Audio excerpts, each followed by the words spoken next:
All right, for more on this, let's now speak to Neo Letswalo, postdoc research fellow for digital markets and platform at Southern Center for Inequality Studies.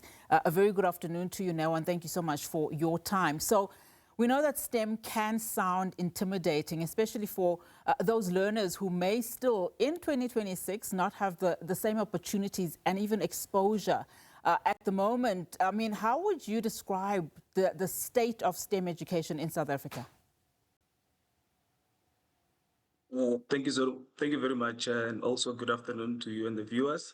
I think it's important, the excursion that the higher Department of Education have actually executed, especially in disadvantaged areas, because as you would know, some of the infrastructure within, public schools lack fundamental labs as well as, the infrastructure that will support STEM. So it's important that they establish these types of excursion to not only do anything, but also boost, inspire confidence amongst young people, to actually accelerate STEM.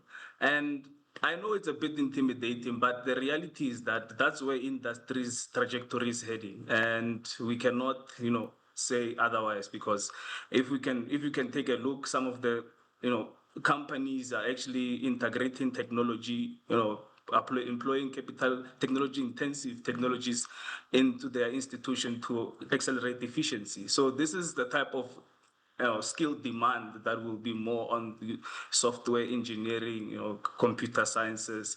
So it's important that we incubate young people so that we can make them ready for the industry, industry ready, and to also circumvent the issue of skills mismatch. So I believe that this is actually a very great opportunity, and it's a phenomenal, establishment by the department. Thank you. And I mean, just looking at that video that we've just seen of those pupils from Gugulethu, from Langa, visiting the observatory in Cape Town and just speaking about some of, their experience when they were given this glimpse of a universe beyond Earth.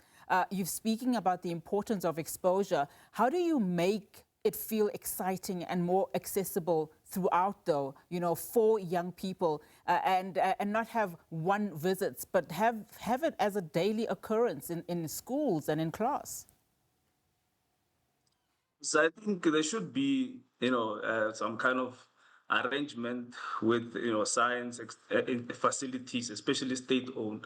And the recurrence of this would be very important, as it will actually incubate young people. Some of the things that they learn within the textbook, they can go and see them while they're actually happening. That it's very phenomenal. Like, I was also glad to see a young person who was actually saying that he wants to pursue science, as a result of such excursion. So I think that this is very important, and it doesn't necessarily need to be a one-stop shop in a sense that it happens now and it will never happen in these areas, but there should be a series of this, whether as exhibitions or, the institution coming to schools, or the other way around where learners are being taken outside. So I think it should be a recurring thing. Yeah. If you were to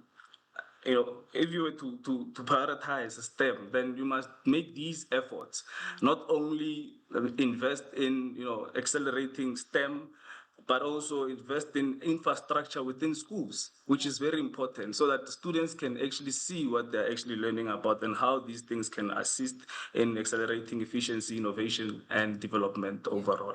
Yeah, and I want to talk about some of that. I mean, how closely linked are science and research to actual job creation on the ground, especially, of course, given the concern that we are not producing enough STEM graduates to meet the country's economic needs? Well, I think, many companies, as I said before, many companies are currently employing technology for efficiency matters.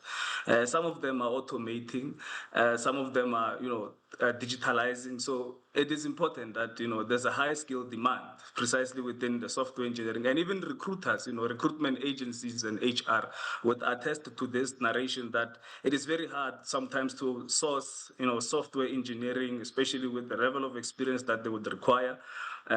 So it's important that, we incubate young people to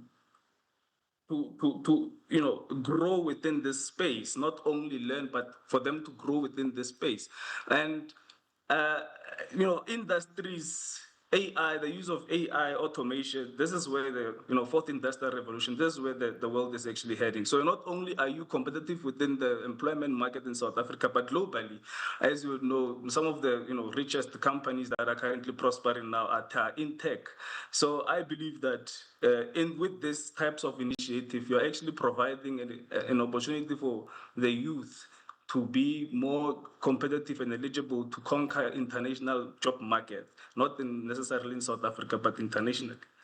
Absolutely. Neo, thank you so much for your time. Really do appreciate it. Neo Letswalo is a postdoc research fellow for digital market and platform at Southern Center for Inequality Studies. That's at Wits University.